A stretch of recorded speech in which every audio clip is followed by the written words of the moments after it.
Welcome back to our channel Alpha Quality. और आज के वीडियो में बात करेंगे अडानी पोर्ट्स के बारे में। तो मैं अडानी पोर्ट्स, अडानी के जो शेयर्स मैं उसको कम ट्रैक करता हूँ, लेकिन पहली बार मैं अडानी के शेयर्स खरीदने भी वाला हूँ और खरीदने की सोच रहा हूँ। क्यों खरीद रहा हूँ? क्योंकि काफ़ी अच्छी गिरावट के ऊपर मिल रहा है।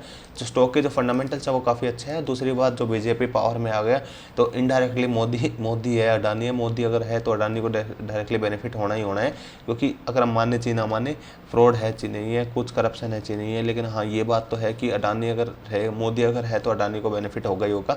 ठीक है, तो मेरे को इस फॉल के अंदर, इस राइज के अंदर मैंने इसके अंदर बाय करने की सोची थी, लेकिन मैंने कहीं ना कहीं इसको अपने आप को होल्ड किया और अगले दिन मैंने देखा कि कितनी बड़ी फॉल आई थी 20% की। उसके बाद मैंने इसके अंदर बाय करने की सोची। ठीक है, अभी क्या हो रहा है? अभी अगर ये देखा तो एक ट्रेंड के अंदर स्टॉक चल रहा है, एक हायर हाई बना रहा है, हायर हाई बना रहा है, लेकिन वो वाली एक मोमेंट नहीं आती है कि जैसे अगर स्टॉक चलता है कि हाई बनाता है, फिर एक कंसोलिडेशन, फिर एक हाई, फिर एक अच्छी हाई। तो स्लो एंड स्टडी अपसाइड जा रहा है, लेकिन मेरे को लगता है कि इसके अंदर अब शायद मोमेंटम आ सकती है, क्योंकि इलेक्शंस का वेट, जो रिजल्ट था वो ओवर हो चुका है। मोदी सरकार दोबारा से आ चुकी है और एक रेजिस्टेंस लेवल यहाँ पर इसका बना हुआ था, जिसका ये ब्रेकआउट तो कर चुका था, लेकिन वो बुरी तरह फेल हो गया और दोबारा से इलेक्शंस की वजह से जैसे कैंडल नीचे आई तो हमें दोबारा बाइंग करने की अपॉर्चुनिटी इसके अंदर मिल चुकी है।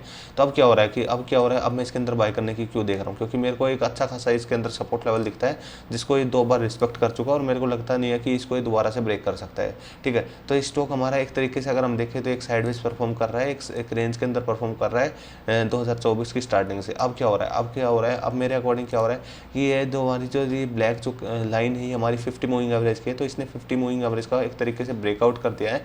तो हम यहाँ से करंट लेवल से बाय कर सकते हैं फॉर द टारगेट। इसने जो टारगेट जहाँ से रिजेक्शन खाया है, पहला टारगेट तो हमारा इसका रेंज का ब्रेकआउट, रेंज का जो रेजिस्टेंस होगा 9% का वो होगा, और उसके बाद का जो टारगेट होगा हमारा लगभग 16 से 20 तक के टारगेट इजीली देखने को मिल सकते हैं यहाँ से। ठीक है, और हमारा जो अगर स्टॉप लॉस होगा वो हमारा क्या होगा, मैं एक बार बात एक्सप्लेन कर देता हूँ। अगर आप लॉन्ग टर्म के लिए बाय करना चाहते हो तो डेफिनेटली करंट लेवल्स पे बाय कर सकते हो। लॉन्ग टर्म के लिए कोई भी इसके अंदर कोई स्टॉप लॉस नहीं है, लेकिन अगर फिर भी अगर आप स्विंग ट्रेड या पोजिशनल ट्रेड के लिए जाते हो तो आपका जो पहला जो आपका स्टॉप लॉस होगा वो ये जो 12% का होगा, जो कि 1180 का निकल के आ रहा है। और अगर आपका लॉन्ग टर्म पोर्टफोलियो में ऐड करना है तो आप डेफिनेटली इसको बाय कर सकते हो फॉर द टारगेट।